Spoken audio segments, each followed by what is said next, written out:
Welcome everybody. I'm Nia, And I'm Charles. and this This is is Rum Rum News. News. Oh, worse than the first time. It's okay. We had some technical issues, so it's always run here. But if you're in here, please chime in the chat. Super excited. We have a lot of news to cover. So grab your favorite rum or rums and let's get started with your news, Carlos. Yeah, so first, what I have is kind of awesome news and a place I want to visit. Yardie Rum Bar in Eugene, Oregon was named one of the best restaurants in the U.S. from the New York Times. It's nice to see a rum focused bar, Caribbean food recognized as top tier. So that is fantastic. That is Uh, awesome. Where was that again? Eugene, Oregon. So that's Oh going wow, to be a bit of a flight, but I think probably worth the trip.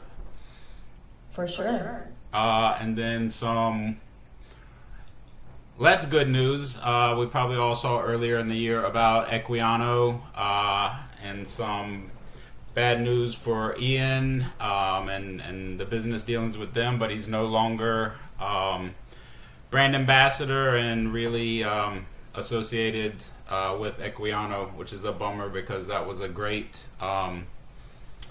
idea that they were doing, blending African and Caribbean rums, and the rum was really good as well. So hopefully he'll have another project coming up soon. Yeah, that'll be super exciting. Hopefully he does that. So next we have Doobie Share, which is another Caribbean-inspired rum brand. They set the Guinness Book of World Records for the world's largest rum punch during the Reggae Land Festival.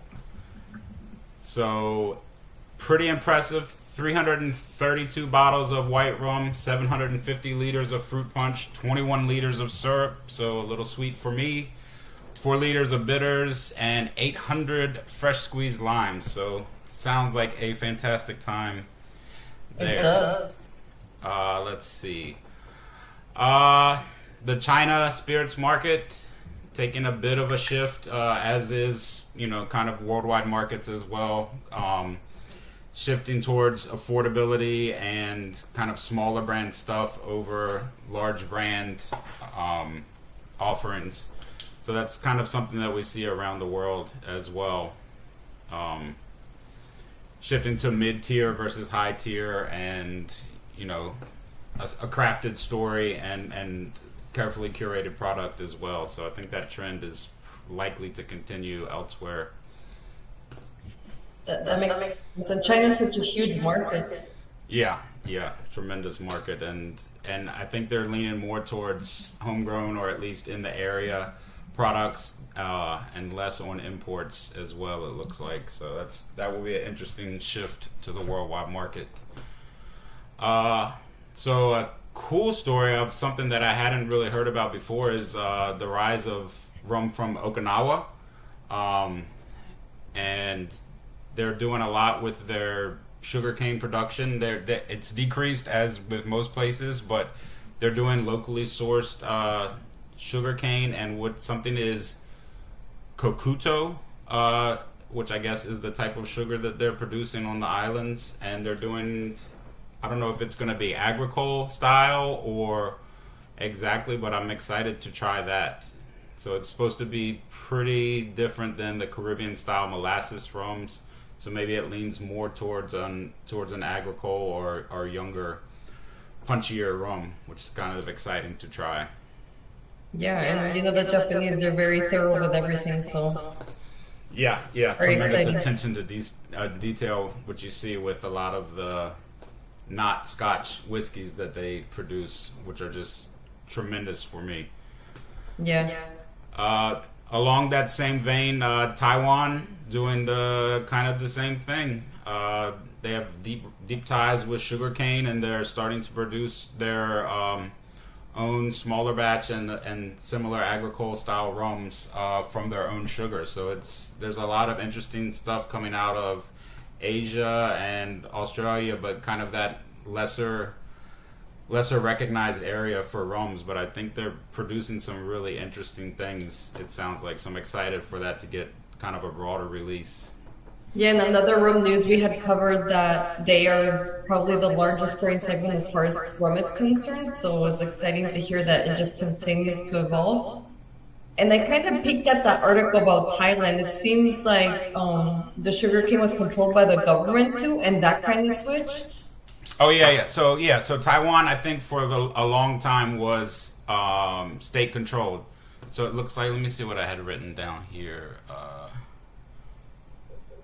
So the state controlled monopoly ended in 2002. So it's still a really really young rum industry, but it's without kind of that years and years of ingrained stuff, they can be a lot more creative with what they're producing. So it's pretty exciting. Yeah, that definitely sounds like it. And then the last thing I have is the IWSC Spirits Awards. So it seems like they were a lot more selective this year. Only 3% of the entries received the gold outstanding, which is 98 to 100%. So that's a bit of a departure. But so rum looked really strong, multiple high scoring entries, gin, agave, and then again the Asian spirits and fruit spirits did really really well. Um, and rum's evolving. It seems like from like a premium global category beyond traditional regions, like we talked about. A lot of the Asian things, Australia as well, are coming on really really strong. And it seems like even across all spirits, not just rum, there seems to be a shift towards kind of terroir focused things, which is something you see out of the smaller producers of agricole, like in Guadeloupe and Marie Gallant. Something happened. Uh oh. We're back. We cut off for a little bit. Okay. So what I was saying, I don't know where it cut off, but across all the spirits categories, not just rum, it's shifting towards terroir focus with the smaller batch, and you see it in like Mexican rums are doing some really interesting things with it. The agricoles all are very terroir focused, and it seems like that's what the younger Asian producers are doing as well. So it's not just rum, but it seems to be a kind of global trend, which is really exciting because you can get a lot of differentiation in even just a small area based on cane, soil conditions, water, and all that. So that's really, really exciting to see for me. Yeah, for me too. I love when they release very specific crop batches of certain sectors as well. Yeah, that's what we noticed in Guadeloupe. They do a lot with like this one is just black cane. This one is just yellow, like and really really or red, and so it's really really interesting when you can taste the difference in just the cane or just it was grown on this mountain versus down in the valley. So it's really kind of an exciting time for me. Yeah, I think for the whole rum world, right? Yeah, yeah, I Anything think small so. batch, more unique is more exciting for sure. Yeah, to get away from mass produced. Not that there's anything wrong with mass produced rums because it's mass produced for a reason, but it's nice to try new and interesting things. Sometimes they're good, sometimes they're not for me, but it's always worth trying, I think. And then on the IWSC, could you talk about the winners for this year? Oh yeah, let me pull that up real quick. Because I remember Ward Park had one rum producer of the year, right? Let me see. So huge shout out to them because they're doing some really cool stuff and they're a pretty large company and their prices are really accessible, which is great. Oh, let me see. I don't have. Okay, so let me see. I don't have the. Let me pull it real quick. Actually, 6 rums received the gold outstanding, which was awesome, and 8 got the secured gold, or secured gold, and not just the gold Anybody that outstanding. we're familiar with? Let me pull it up real quick. But one I wasn't familiar with that actually did really well was Taiwan's 9-to-1 red sugarcane rum. So Okay. Hongxing Winery, it sounds really, really interesting. Vibrant green apple and banana on the nose. So that's I've not even heard of that. So that could be really interesting to try. Yeah, we are getting a lot more Thai rums over here, so we'll have to keep an eye out for that one. Yeah, for sure. All right, so let me see. Yeah, Worthy Park Rum Producer of the Year. Foursquare, of course, got the rum trophy for Equidem. The 14-year-old got a 98, which is, 2 points off of perfect. So that's pretty great. Really good. So there was, let's see, the Gold Outstanding Award winners, the Foursquare, obviously, the Mount Uncle Distillery, unfamiliar. National Rums of Jamaica, the Monty Musk Special Reserve, not a huge surprise, love Monty Musk. And Yeah, then they're the really Hong Ching 9-1. So the Mount Uncle Distillery was their rum it was from FNQ Palladium. I've not heard of that, but it's gonna have to Oh, go. FNQ is Australia. Oh, fantastic. Well, Australia. Oh, so that's why. So it's very hard for me to find, I'm assuming. That's a bummer. Yeah, I tried it at a bar when I was in Australia. That's the only reason I know. It's kind of like their rum. Finally, Australia getting the recognition it deserves. I know you're both fans of Australian rum. It's my number one non-Puerto Rico country for rum. I think I'm an outlier on that, but I love what they do. Binley in particular, but I'm excited for the other stuff from them. So that's really exciting. I'll have to track down that bottle. Yeah. Any other news? That's all I got, I think. Awesome. So I do have some news as well. U.S. craft is seeing a decline of 25% in distilleries. So their new numbers are a total 2,282 distilleries are nationwide, which is really sad to hear. I'm sure it's different changes besides something that they can't control. Like I know people are not consuming as much alcohol now. Yeah. But the biggest market in distilleries is California, New York, and Pennsylvania, which was very surprising. Florida too, right? I thought Florida as well was always up there. I think Florida was like fifth. Okay, all right. Yeah. Pennsylvania, that's surprising. I know. That's why I wrote it down. I was like, oh, top three. I was hoping to see Florida, but I didn't. Yeah, usually you think it's more like places with beaches. I know. Or to be heat, more- so you'll have like sugar cane or something. I don't know. Yeah, that's interesting. Then another exciting thing for a group of sommeliers, we have Jeff who released his book that's called Rum on the One for Dummies Like Me, and 600 bottles. So he's getting a lot of good reviews. The book is quite accessible. Everybody's saying that it's a blend of history, humor, and heart. Nice. He really enjoys it. And his book is only $19.95 if you want to get it. Nice, that's fantastic, yeah. So he's part of our Romalia group, which is exciting to hear that somebody came out with a book that's becoming so successful. Yeah, that's fantastic. And then I do want to cover the San Francisco World Spirits Award as well. They had a ton that I didn't recognize, so that was surprising. There was one called Burdekin Rum from Australia. That one is 54.5% at $170. It's an unaged drinking juice, and it's very heavy on the salinity. That one won. Oak House from the U.S. It's a silver rum at 40%. Very accessible, $29.95. 100% molasses, and they intend it for mixing. Then Cotton and Reed, also from the U.S. That's DC. 40%. Is it? Yeah, that's Yeah. DC. I've been there. They do some really, really good. They do some really, really good things. I'm a big fan of them. Yeah, they were talking about the fact that they do wild yeast fermentation, which was really surprising. Yeah, especially with their location. That's interesting. Yeah, I wonder what wild yeast you're talking about, but they do pot still and they use grade A molasses. And same thing, very accessible bottles, $30, not too much. Then the next one was 10-1, which we are familiar with rum, they're 45% and $27.99.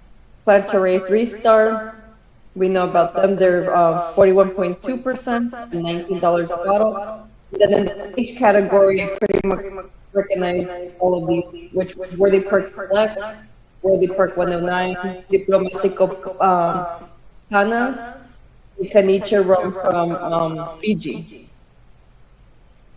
Nice. I love And Fijian then, rum, so that's fantastic. yeah, they're really good. Another interesting news that we saw was Appleton Drum Museum. They did a little pop-up in New Kingston, and it's a limited pop-up until July 13th. And it's basically like a mini exhibit of the distilling process from cane to cup, which is very cool that they have a little pop-up museum in a different area. But they're also having people try their signature blend and their 80-year-old reserve. And then that's all I have for rum news. Charles, what are your new releases? Oh, so some exciting stuff. Let's see. Well, Plantaray is back with their single cask releases this year. The 2025, I think, selection was pretty amazing. Let me see if I can pull up. Okay, so let's see. Yeah, that's what the full lineup looks like. Yeah, it looks. I think some of the single cask stuff that Plantaray is doing is really impressive, and it goes back to the terroir thing where you're kind of highlighting, the variation that you can get island to island and distillery to distillery. So I think the highlights were Paraguay, the 2014, in a Highland rye cask, bottled at 46.5. Sounds pretty fantastic. I haven't had a ton of Paraguay rum. I think maybe only 2 or 3, but a Highland rye cask seems really interesting. If you can pull some of that pepper and that spice out of the rye, would be fantastic. Trinidad 2016 in a Olorosa cask. I mean, I'm a sucker for Olorosa. It's probably second only to PX for me. So it seems very unlikely that I wouldn't enjoy that for sure. And then, another one that was really, really interesting to me, the Fiji 2009 in the peated whiskey cask. So oh my gosh. I'm intrigued to see how a high ester rum kind of collides with the smokiness from the peat. So that's for sure. That seems fantastic to me. I'm really, really excited from that. So then there's 7 more that I thought were, 7 more that they had listed. So the Dominican Republic in a PX sherry cask, obviously is going to be delicious. DR rum and PX. Very sweet. Probably an after dinner for me, or yeah. Maybe by the fire where my tongue is. Or with a cigar.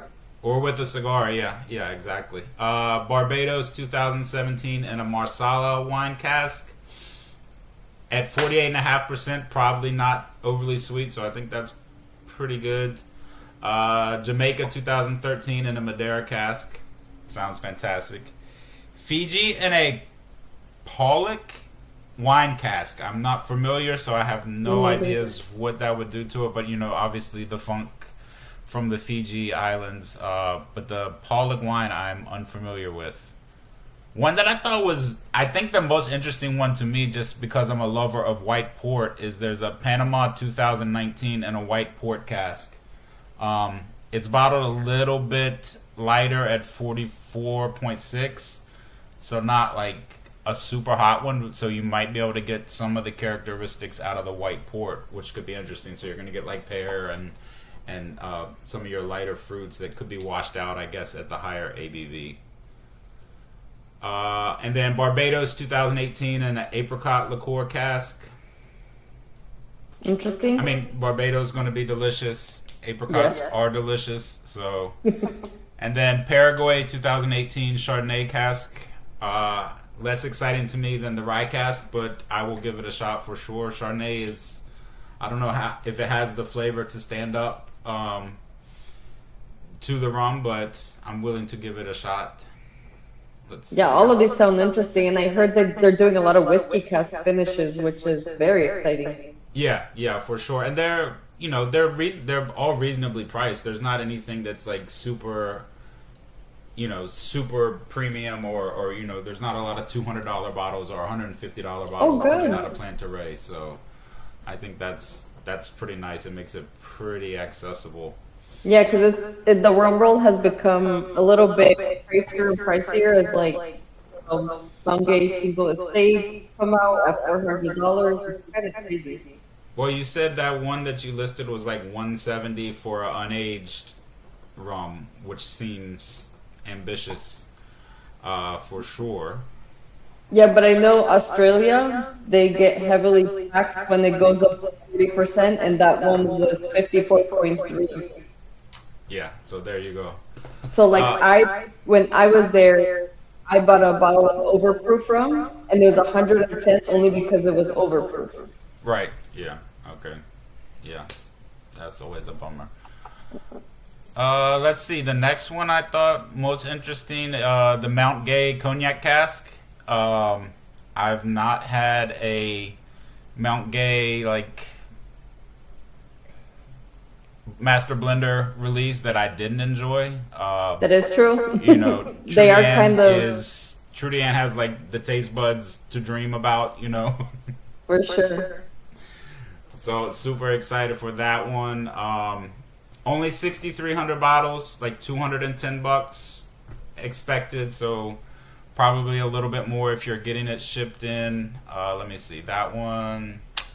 Yeah, so that one's available in the U.S., but it's it's going to be your higher end shops. It's not going to be available to me in Virginia, obviously with state controlled. But Florida will get it, California will get it, New York, apparently Pennsylvania will probably get it. So it's readily available. In French limousine oak casks from Remy Martin. So that's one of the advantages of kind of teaming up with the larger conglomerates is you have access to all these high end and interesting barrels. So that for sure. That one's on the list to definitely try. And I like that that's going to be like a direct competition with Plantaray since they always age in French oak or finish in French oak. Yeah. So that's and then Mount Gay, but they do such a more limited release than the Plantaray does. So it will be interesting to see the differences, but it's 6,300 bottles and $200. It's a bit of a different category than Plantaray's putting out. But I've even the weird stuff from Mount Gay, like the Andean cask, it is delicious. So I know, I love that, but that one is the only one I've noticed that people either love it or they hate it. That's it's different. It's so different. It's not like anything you're gonna try anywhere else. For me, I love it. Yeah. I'm down to my last bottle of it, so that's a bit of a bummer, but she's releasing always amazing things, so she is. There's things to move on to. Let's see. Next we have Trovador, which is one I was not super familiar with. The Trovador Me neither. Inspirado. Double barrel aged. Let's see. Primary maturation. Easy for me to say. American oak with specialty finishing casks, depending on the batch. So I think pretty interesting. Let's see. So they're focusing in a lot on blending tradition with modern technique, and then doing the expressive finishing with different barrels and kind of experimenting. So I think it could be really, really interesting. I'm not overly familiar with them. It is available in the U.S., so I will try to track it down, and it sounds pretty interesting. It seems like it's kind of one of those ones where if you're trying to get a friend to try rum coming from bourbon, Yeah. where you can go with the different casks and kind of highlight not everything is. I don't want to call anybody out specifically, but not everything is like coconut flavored or, not everything is a flavored rum. There's some, Yeah, or there's some, spice. yeah, or spiced. So, yeah, super excited to try that out. It seems like they're doing some interesting things. Yeah, so we'll Uh, have to keep an eye out for those. yeah, yeah, for sure. At least, I mean, and it's nice when they are available in the U.S. Another one that and I realize why I'm not as familiar with is the Lazy Dodo. Uh, it's out of Mauritius. Uh, Not available in the U.S., but you can, there's always Whiskey Exchange, or you can ship it from Europe somewhere, but it's not, Mauritius not a wide distribution network for the most part. But it sounds really, really interesting. It's a blend of 4 to 12-year-old rums, French and American oak. So, and then I guess the VSOP is focusing towards was like cognac fans and transitioning them because they're more familiar with that kind of aging statement. Um, I love the so name too. Super fun.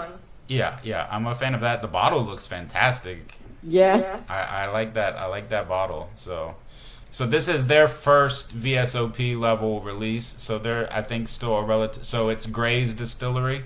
So they're still relatively young. But it sounds fantastic. And it's not. I didn't track down an exact price, and especially shipped to the U.S. But I think it's not like a soup, like an ultra premium price that they're asking for it. That's very cool. Let's see. Well, I see that they also have like a passion fruit and mango rum. Yeah, I'm not. I love pacha, so I Yeah. think of course we'll give it a try. Yeah, if we Uh, can find it over here.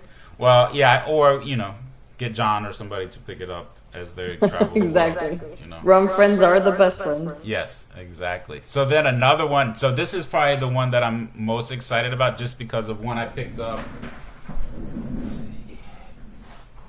This is not that one, but I think it is the previous, the El Dorado High Ester. Oh, okay.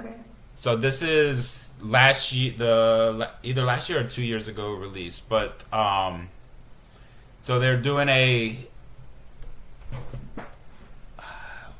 but they have, so it's, let's see, it's the But that Diamond high High. ester was not at all like a Jamaican rum. Even though it Right. says high ester, It's I different, thought right? that, yeah, The funk it's is different. Yeah. It leans like, it almost gets more agricole, like not so much like vegetative, but it's not what I expect when I'm hitting a high ester rum, For sure. Yeah, it's very interesting what they did. Yeah, so this is a blend with the Diamond High Ester and then the Port Morant double, or the wooden double pot still, which I think is like either the last or one of the last wooden pot stills in the world, which It is. is just a mind-blowing thing to me. So I'm gonna have to, I'm assuming Green Zone or somebody will have it. El Dorado has pretty good release network. It's available do. in the U.S. So, Port Morant has never led me astray, and at cask strength, Yep. Very exciting. yeah, it's gonna be pretty amazing. And El Dorado's pretty solid. Yeah. They've done a nice transition. I think previously for me they were a little overly sweet, but I think in the last 5-ish, maybe a little bit more years, they've focused more on finishing and blending, and are really producing some really high end product that I enjoy tremendously. And pushing the proof too. Yeah, that makes a big difference for me. Yeah, for me too. Okay, so then another one that we're gonna have trouble tracking down, Omnicane, which is Mauritius again, which the limited Mauritius rums I've had access to are fantastic. So this one, Major Philippe, the premium rum, it's kind of vertically integrated, so they're cultivating their own.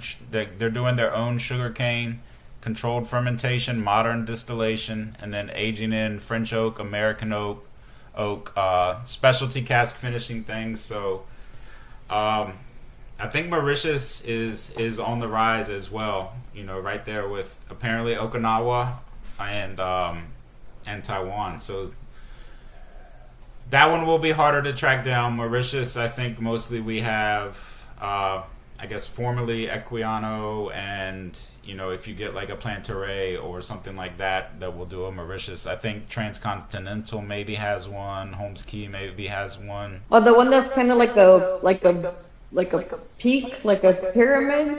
I can't Yeah. remember. Star. Yeah, Yeah. that one was Mauritius too. So and then what is I have? Let me see. The same Yeah, thing. The Holmes bottles Key. look great. Yeah, Holmes Key had a 2017 that they did. That's That's right. obviously fantastic. Since I have only half a bottle left. So yeah, but super. I mean, I really love what they do. So it would be nice if they can get wider distribution. But in the meantime, you know, Whiskey Exchange. I guess. But that's impressive because it's such a small island. Yeah, yeah. But that's I think you can get some really interesting things from there. Like we did Guadeloupe and Marie Galante this year. Both very small islands, and Guadeloupe has So many distilleries. a billion distilleries apparently. We were doing like 3 a day for the week, and I think we still didn't hit everything. So like I know. I missed that trip. I was so sad. it was a lot. I had to take Thursday off. I couldn't. 3 a day is. I realized maybe I'm not a professional. I don't think any of us are for that caliber. Yeah, and Even when we went to Martinique, we were doing 2 a day, and it was rough. Yeah, and especially the thing of the agricole, it's all everything's over 100 proof. Like if it's For sure, yeah. majority unaged, so it's you're overproof everywhere, and it's it is. And then it doesn't help that you're doing bus rum on the way to distilleries, right? Well, yes, that certainly isn't conducive to making it through the whole day. Yeah, exactly. That's why you have to eat a healthy breakfast, a healthy lunch, load Healthy up on the snacks carbs. along the way, because nothing else Yeah. you're doing is healthy, for sure. And then the last one I have, Malibu and Dole Pineapple have paired up on a ready to drink. I'm not super into ready to drinks, but I love pineapple juice and I love coconut and I love the two together, so I will get my wife to try it and tell me how it is. Let her be your guinea pig. Yeah, she'll be the guinea pig. But it's there's so much now with canned cocktails, ready to drink, painkillers, whatever the Mai Tai, whatever the case may be. So I think it's convenience too. Like oh yeah, I enjoy making cocktails, but it's such a process because I don't know about you, but I'm so picky. Like I have to freshly squeeze limes, I have to do the simple syrups fresh, like everything fresh, so it ends up being efficient just for a cocktail. yeah. And if you're going to like the beach, you're sitting by the pool, you don't want to I don't want to make like a giant cocktail and it's watered down by the time I get to the bottom of it. Exactly. Or I'm obviously not taking a shaker on the beach. So it's if you're just if you're just out hanging out having fun, I think there's a place for ready to drink. So I'm not mad at it. And it sounds coconut and pineapple and rum. It's kind of a classic combination. So Yeah. I think there's plenty to be excited about if that is your cup of tea. Yes, for If sure. you don't want to just Or drink to out of a flask on the beach like a weirdo. Speaking of drinking, what are you drinking? So this is the Bentley 2013. I've come to realize this year that other than Don Q, which I, obviously have a bias towards Puerto Rico and Don Q. I think Ben Lee is my favorite distiller, my favorite non Don Q distiller. Wow. I've not had anything from them that I didn't enjoy. I like the minerality and kind of the salinity that you get out of it that you don't find in a lot of other rums. Yeah. So it's become kind of my go-to, which is awesome to have like a hard to find rum as your go-to rum in Virginia. So Yeah, that is a bummer because there's not a lot of Bentley releases. The one that you're drinking is from La Maison de Bellier, right? No, no. This is straight. This is just them. It's Bentley. Did you go to the distillery, by the way? No, we didn't. We didn't make it out there. We did only. We Neither did. did we. Yeah, we did Cannes and we did Uluru and we did Sydney. So the only, let's see, I made it to one distillery.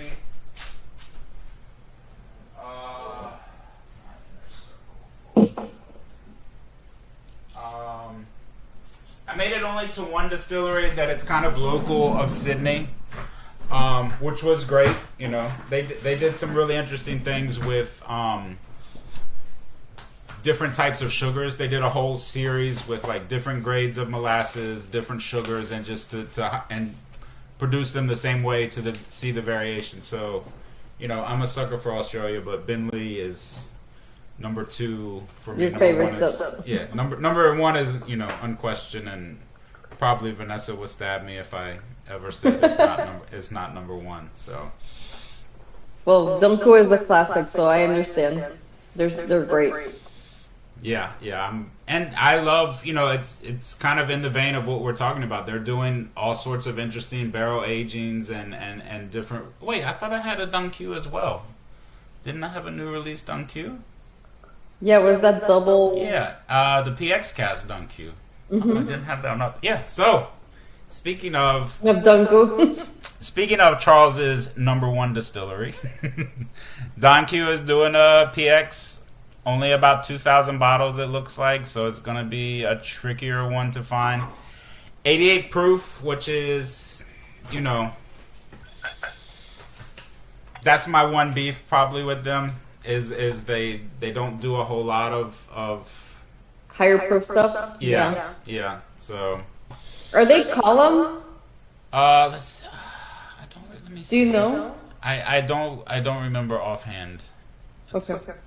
But I think I'm pretty sure they are column. I don't think that there's a whole lot of pot still in PR. Right? I think some of the newer ones maybe like Artesano maybe does one, but I think That's what I was gonna think, say. They do pot, I think. Yeah, either them or Distilleria. But I'm pretty sure most of. Actually, let me find out so we're informed. But I feel like most of the Spanish style is. Column. Yeah, right. So yeah, primarily using column stills. Yeah, so. That makes sense. Well, I have a couple of new releases. The first one's going to be the Flor de Caña 135th anniversary. Ooh. This one is top dollar. I don't know if it's worth it. I can appreciate what they're doing, but I have never bought a Flor de Caña bottle.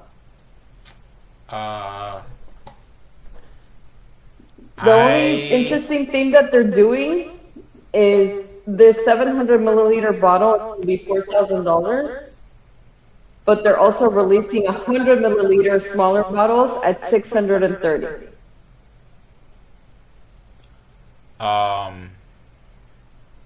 So it Yeah. is 35. It is 35 years aged in white oak barrels, and it does have very heavy terroir on the volcanic soil. That is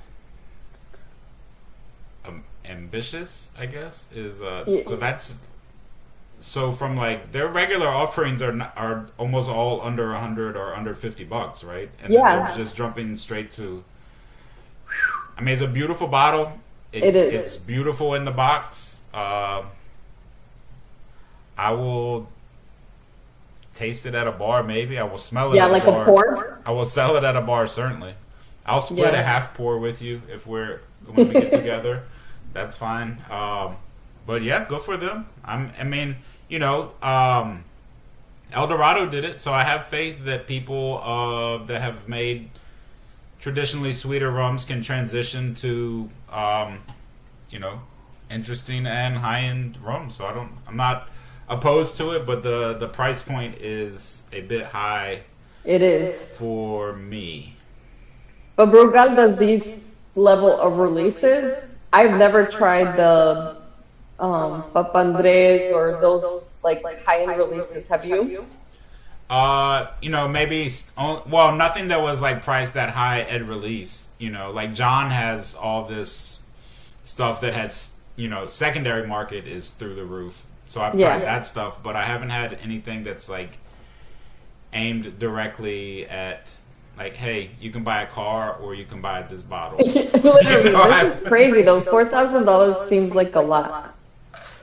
The $6,000 for 100 ml seems like a whole lot. Yeah, $630 is still a lot, but it's less than 4,000. Yeah, that factually correct. Like I wouldn't get it because it's too much, and like I said, I'm not a huge fan of Flor de Caña. To me, the rums are very muted. Yeah, I've never, you know, I'll use it in a mixer.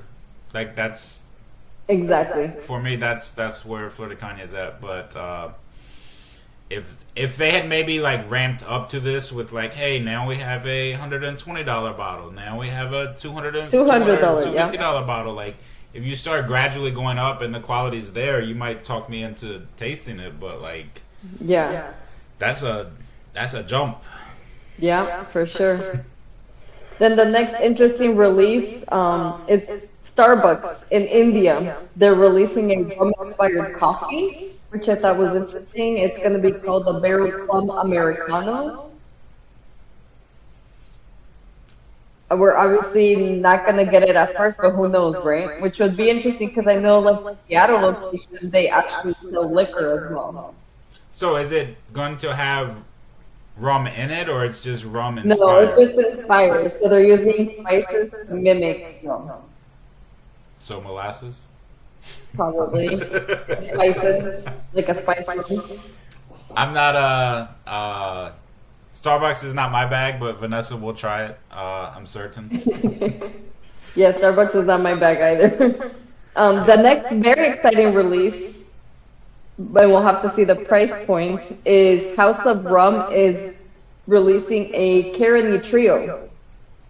As you know, Caroni went out of business in like the early 2000s, Yeah. but they're releasing a vintage from 97, 98, and 99. I wonder where they found that. Yeah, they apparently found some barrels somewhere. But it's really interesting because the proof, one is 60.5%, the other one's 62.2, and the 62 last one is sounds right.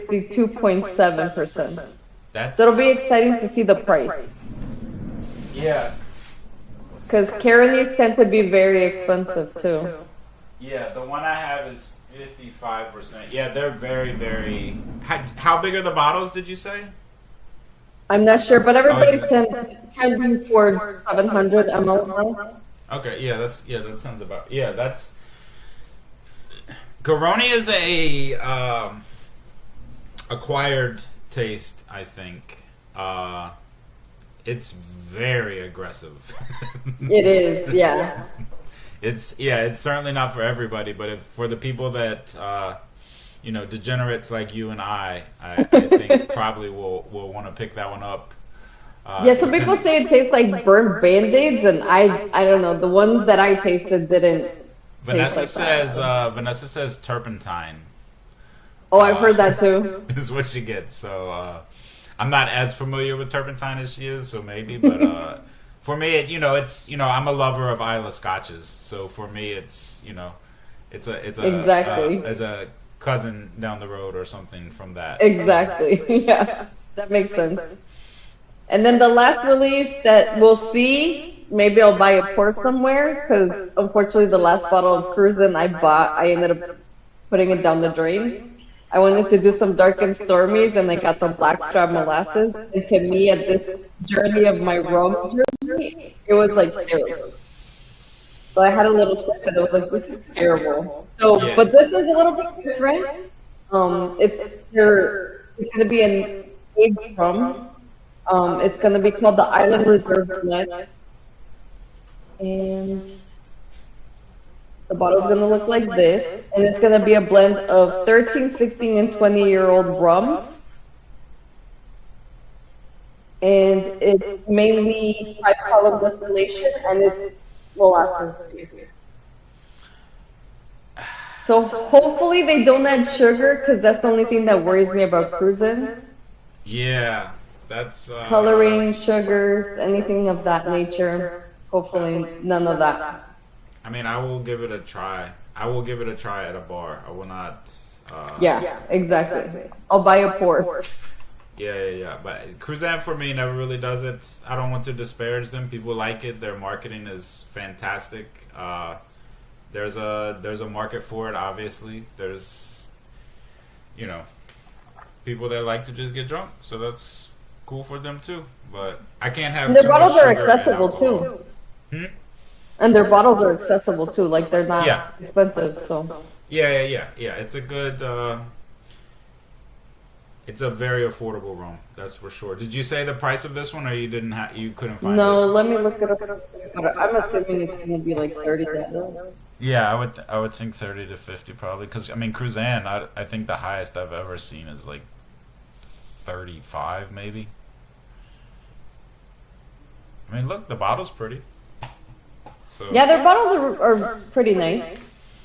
yeah, I don't have a problem with that, but it's they're kind of in the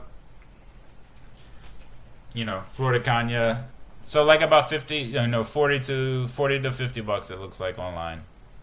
Yeah, that's what I'm seeing as well. Yeah, so I mean, I will have a pour of it somewhere, but Yeah, just to try it.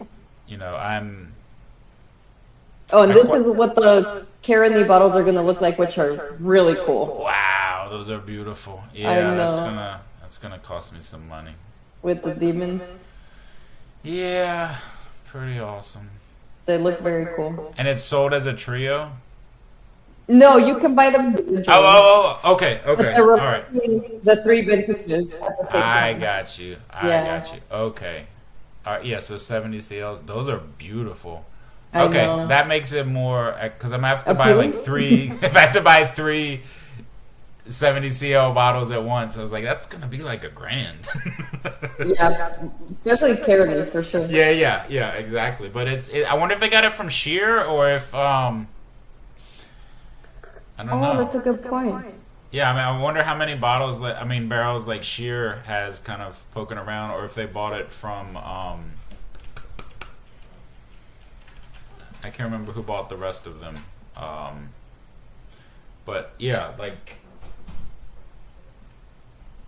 interesting for sure. The Caroni that I tried was bought by a Czech company, like a Czech independent bottler. So they pop up so weird. So Sheer or somebody has barrels sitting around. Stashed. But like it, I feel like for me there becomes a point where it's aged too long, and then it's like, oh, so I'm tasting wood, so that's Yeah. the rum is completely lost, and so it's interesting to see how long it has been sitting. But I think at that point they transfer them to like metal containers because we experienced that when we went to. It's not Rum Jam. In Martinique. Now it's escaping me, the distillery. But he had some of the Valley rums that the distillery is now doing. But he Yeah. held the rum in metal containers and we were able to try it. Okay, so that's cool. If they transition that and let them sit, because I don't. Is that what I'm assuming that because at this point, rum from the 90s sitting in barrels? Ooh. Like I feel like a 30-year-old rum, I feel like I might get an ulcer just like by drinking. It's Exactly. Like Yeah, I love Ardbeg, but if that might be over the top even for me. I agree. They won Scott Distiller of the Year. Nice. Ardbeg. Yeah, I did not know that, but I'm not surprised. I'm a huge sucker for them. I saw you were out there, right? Yeah, we were out there. It was amazing. Yeah, the pictures look fantastic. Thanks. Yeah, it was a great experience. And make sure you're subscribed because I am going to release all the distillery videos that I was able to, which unfortunately wasn't a lot because a lot of them only let you take pictures and not video. Right. Yeah. But it was really cool to see everything there. And it was very insightful. I gained some bigger respect for whiskey Interesting. because I don't know. I can appreciate bourbon, but it's not as unique from distillery to distillery. Scotch whiskey is like very, very different. I Yeah, and I think a feel like lot it's more of variety and the aging and a lot yeah, of the just all the fermentations they different do in wood. yeah, and all the different regions have specific styles too. And I think a lot of what happens with the bourbon market is a lot of it is made by Oh, by one. MGP. Yeah. So, a lot of what you see on the market is the same thing that they finish for like 6 months in a different barrel, and that's our product. But for Scotch, first of all, they've been around the distilleries have been around forever, so they have aged product they can blend from different stuff, and then they just have such disparate alignments, like Isla versus Highlands versus Lowlands. There's so much variation there. That's on our list. I think either next year or maybe 27. We're gonna go and do a Scotch / Outlander Yeah. tour. So Well, just let me know. We did 16 distilleries total. yeah, so something for everybody. Yeah. Okay, so now we're going to move on to Rumunomics. Put in the chat if you have any comments about this. We're going to start with the states driving rum sales. Super exciting. I know I've been talking about this a couple of other times, but Florida once again is a spot kicking California's butt at 2.8 million cases sold. I know I'm a big person involved in these cases that are being sold. I feel like buying some more than we do.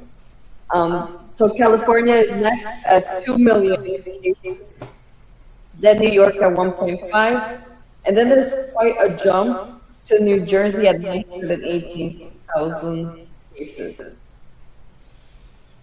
Are you surprised by any of these?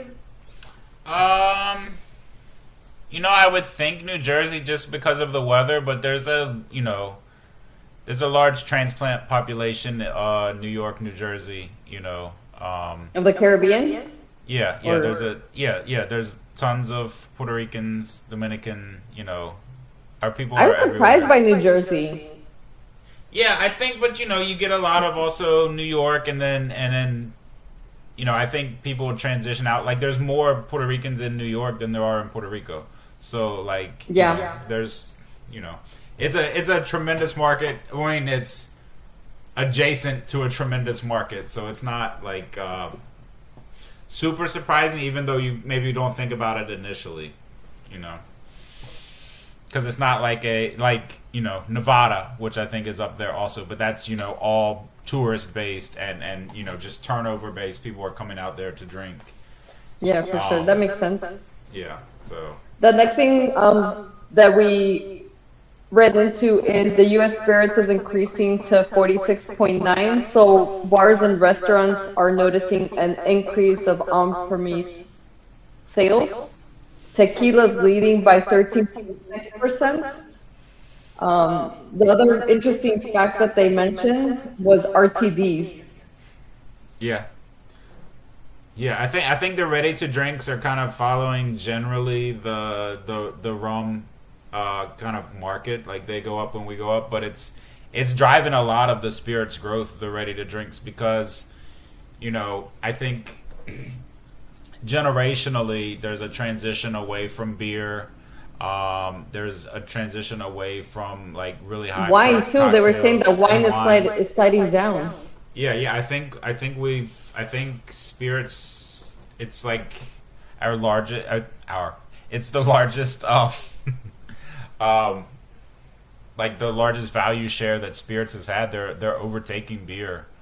So it's pretty impressive, and it's spiced rums, flavored whiskeys, RTDs, these kind of things, these kind of introductory or just kind of party and Or social. like entry level stuff. Yeah, yeah, That makes sense. it's a lower cost, it's more accessible. People are, you know, tightening purse strings a little bit, so I can sound super old to use a phrase like that, but it's It's it's crazy. They said that RTDs was 1.4% of all the sales on premise. I was yeah, like, that's huge. They had a growth of 40.3%. like that's pretty bonkers. Like that's It is. Like I would never. Well, I'm not gonna say never, but I don't think I've ever gone to the bar and I'm like, can I have an RTD? Well, I don't know if so. I wonder, does that count like seltzers and like White Probably. Claws and stuff like that? Because they're Yeah. not. Yeah. So I guess if I could see it in that sense. I didn't think of White Claws. yeah. So I don't because I don't know if I don't know if that counts as spirit. I don't know what's in a White Claw. To be honest with you, but I'm I assuming think it's it's vodka. just vodka and seltzer. So I don't, it's yeah. So Yeah, I'm I assuming think. that counts towards. So that's yeah. So White Claws had a moment. Seltzers are big everywhere, even breweries. I've noticed because I They're still doing drink. their own seltzers too. Yeah, yeah. I still drink beer like an old man, but seltzers are even available at a lot of breweries because they're pretty easy to make. It's just basically carbonated water and whatever your spirit is, and people like them. And it's a little bit healthier too. You're not getting a ton of you get a lot more calories. I think it's kind of semi health conscious kind of thing as far as watching your like your That Michelob does make Ultra sense too. kind of thing. Yeah. Your calories are lower.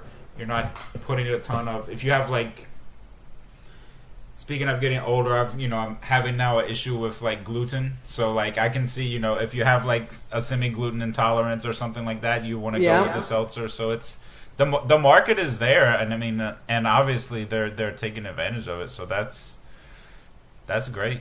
I think the more people to the tent. Yeah, for sure. And then the other thing that we read that was very interesting is e-commerce is going to have a boom of 36 billion by 2028.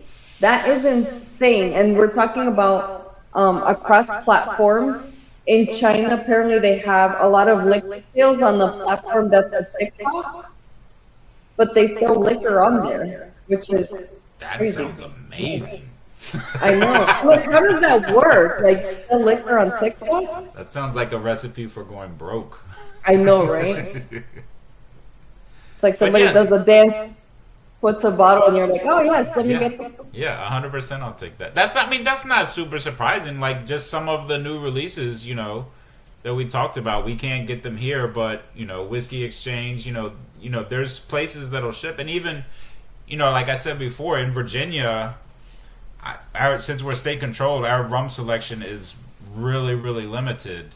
Yeah. But I can ship from state to state. So if I'm pushed to e-commerce, and especially if I'm state to state and don't have to pay like a huge tariff or something like something from Whiskey Exchange, then that's great. But Yeah, it's worth it. I think it's only gonna continue to grow. Like and obviously a lot less overhead than brick and mortar. So Yeah, for sure. And then they were talking about that China and US is leading the way, and American whiskeys are trending up, tequila and mezcal. And the thing with online is 63% of people are doing detailed research. So it's not as we would think, where people are just like looking at a video and clicking and buying. They're actually doing more research before they actually buy the spirits, which is very interesting. yeah, I think that's I read that in the the China article from the Rum News, what that they're talking about, like they're doing the research. They like the backstory. They like the kind of the explanation if you're doing like technical stuff. And I think we obviously do the research as well. So I mean, it's nice that to not be such a geek that other people are also doing it. Like and you want to have people that are trying interesting things or an interesting story, or they have something new and different in mind for how they're doing it or what they're trying to do with the spirit. I think that's great. It is, for sure. And then the last thing we wanted to talk about was the increase in spice market, in spice rum, which I'm very surprised, but they're estimating that it's going to be 10.28 billion by 2034. And they're saying based on consumer preferences, innovative product offerings, expanding distribution channels, and increasing cocktail culture, which I could understand the last one. But consumer preferences, I don't see that here in the U.S. Well, I think that might fall under like the new entry, the accessibility, and the goes with the ready to drink stuff too. Because you look at like Fireball, like it's not for me, but like the people that like Fireball, they're not necessarily bourbon drinkers, but they like that. So cinnamon rum could be the same way. It's like you're not necessarily attracting new rum drinkers, but people that like cinnamon rum. I don't see why cinnamon rum would be distinguishable from cinnamon whiskey or whatever Fireball is supposedly is supposed to be. But I think that there are some.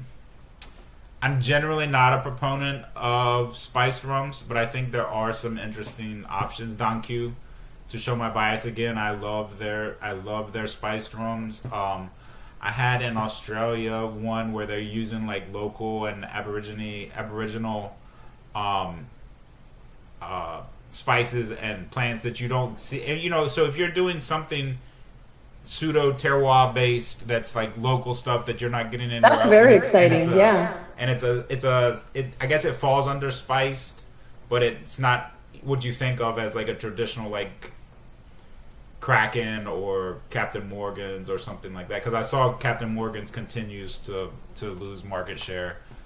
I think I saw in one of the articles. So really, yeah. So I think there's room for spiced as far as introducing people, and there's a market for it, certainly. I'm not... Yeah, for sure. With the rise of RTDs, it's not super surprising. Yeah, and then you wanted to talk about your latest and greatest favorite rums? Oh, yeah. So, well, let's see. I think so I have a couple that I wanted Since we're closing out the year, some memorable rums for you, and I also have some here that I wanted to talk about. Yeah. I wanted to shout out, I guess, probably my distiller of the year, which would be for me, Alambic Serrano. Yeah. And this Cartier 30, probably right now, other than 106, is probably my favorite unaged. It's just phenomenal. But I love what Alambic Serrano is doing. They're super terroir based. They're doing really interesting small batch, 100% Mexican cane stuff. Like, this one fantastic. There's some of them are hits, some of them are misses. So you've been collecting them like Pokemons, because I only have like 2 of those. Actually, no, I have 3 of those. So we went out to, we were out in LA or something, and so I was like, I got to get what I can get, because obviously it's never making it to Virginia. So this one wasn't like Acacia wood cask, ex cognac, so ex vino generoso, which I had not heard before, but I guess it's like wet cask. So this was one not of a hit. It. I've yet to find anybody that likes it. Okay. And for me, it's like, it's not terrible, I don't hate it, but I haven't met anybody else that even likes it as much as that. Okay. like so that but that's the only one because then actually I just picked up this False Idol one when we were out in La Jolla. Just this False Idol release that they did with them, but like I love what they're doing. I think this stuff is great. I'm a huge sucker for trying different things, doing different And they're things. flavor bombs. And the flavor is always good or not quite good. The flavor is always there. You're not gonna be like, oh, that finish is really light. No, that's never gonna be the case. The finish is strong. You'll probably still be tasting the finish tomorrow. Like, it lasts. So, but yeah, that's probably my distiller of the year. I'm a big fan of what they're doing. And then probably my favorite rum of the year was this Père Labat that we got. So this Père Labat 59 is just a phenomenal rum. It's 59%, which is, obviously a banger, but just can't say enough about this. Don't know. Is that your sweet spot for proof? It depends on how my day is going. Okay. It depends on how many meetings I've had. If I've had more than 3 meetings, then that's my sweet spot for proof. Okay. But yeah, it's and just the flavor, and even at 59%, the flavor is there. The subtlety. What's the age, or how long do you know how long it was aged? Because I see it has a little bit of color. It has a little bit of color. It's all in French, to be honest with you. Let me see. Oh shoot. Let me look it up real quick. But it's Vanessa and I's probably our favorite one that we had from the trip. And it's not like Yeah, I'm gonna talk about my favorite transparent rums. It says white rum, and this one I brought back from Scotland.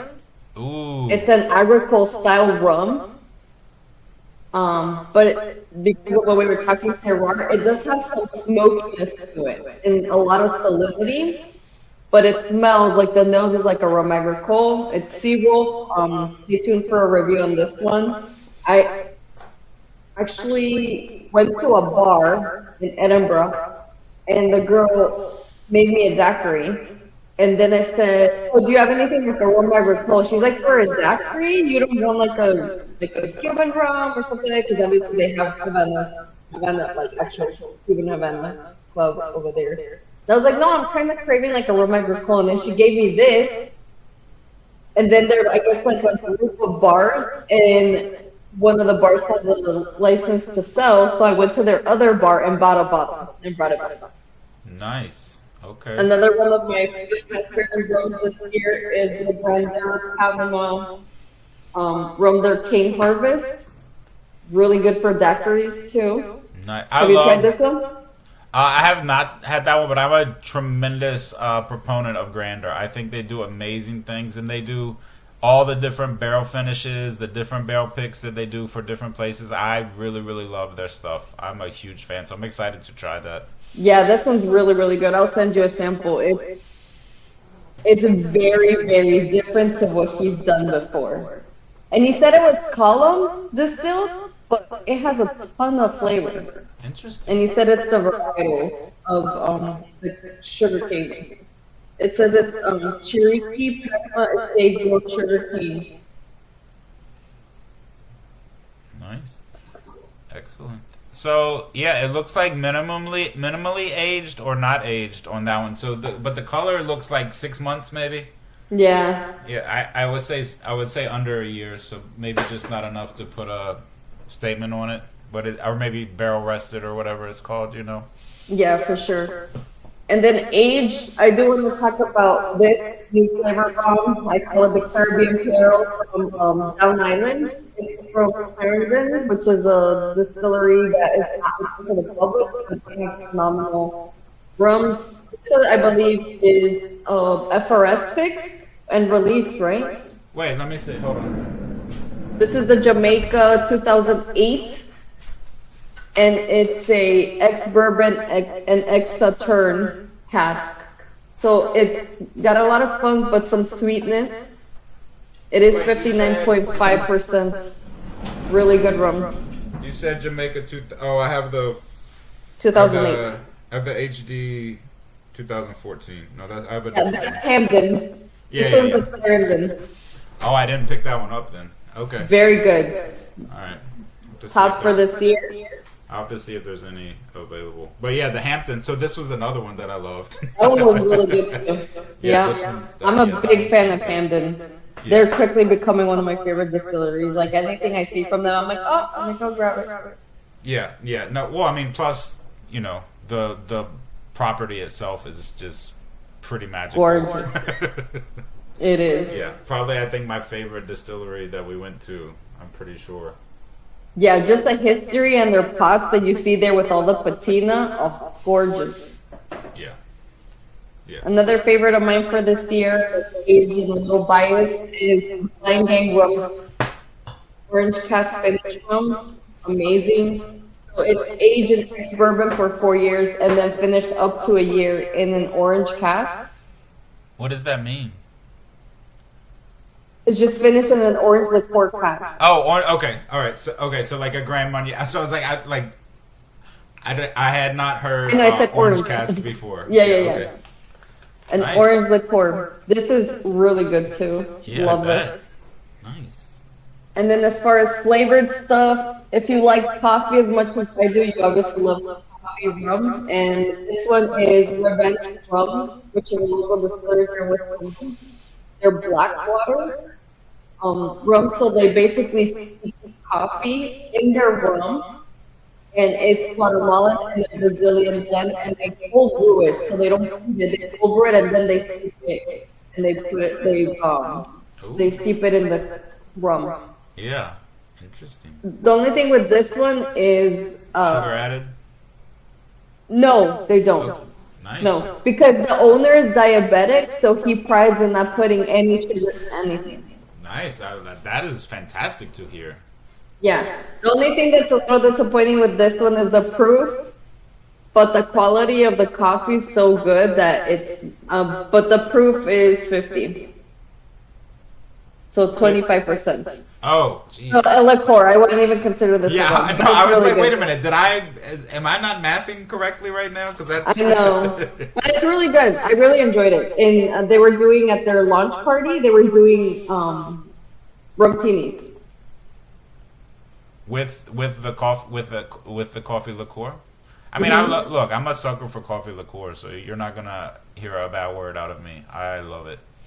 And they do like that they get them from rum here. They just call it Blackwater, and well, they do coffee liqueur. They don't call it a rum. Which is Okay, good. so perfect. Yeah. You know how So we I'm- hate all rum and it's not 40%. Yeah, I'm 100% on board. Then I love it. But this, I have to tell you, I'm trying it again, and it's so interesting. Is that one of the ones that you sent me? No, this is, I just reopened this one, but this is Oh, the one okay. I got from Scotland. I'll have to send you a sample of this one I too. thought these were these not Scotland? Because this said peated single cask. Yeah, but that's a different company. Oh, okay, okay. Yeah. And then two Islas. I'm very excited for these. Yes. They're rum finished in like Isla with Isla Oh. peat. So peated rums. Yeah, no, I'm in 100%. And we think they sourced the rum from DR. And when we tried it at the distillery, which was Tamantul, we think it was Brugal. Okay, yeah, I can see that. Yeah. But you tell me once you try it. It's like a peated Brugal, which is very interesting. I mean, volume-wise, it would likely be them, right? Like just who has. Well, they were finishing some of their whiskeys in rum casks, and it was like the remainder of what was in the cask when it came over. Or Okay. maybe they sourced like the barrels with the rum in it. I don't know. Yeah, yeah. The lady didn't know when we were there. But Charles, thank you so much for Yeah, joining for me sure. today. I so appreciate. Always so much fun to hang out with you. Thank you to everybody that's on the chat. Thanks for hanging out, and I hope we all have an amazing Christmas, holidays, New Year's, and I look forward to the next rum. Yes. Cheers, everyone. Salud. Salud, bye. Bye.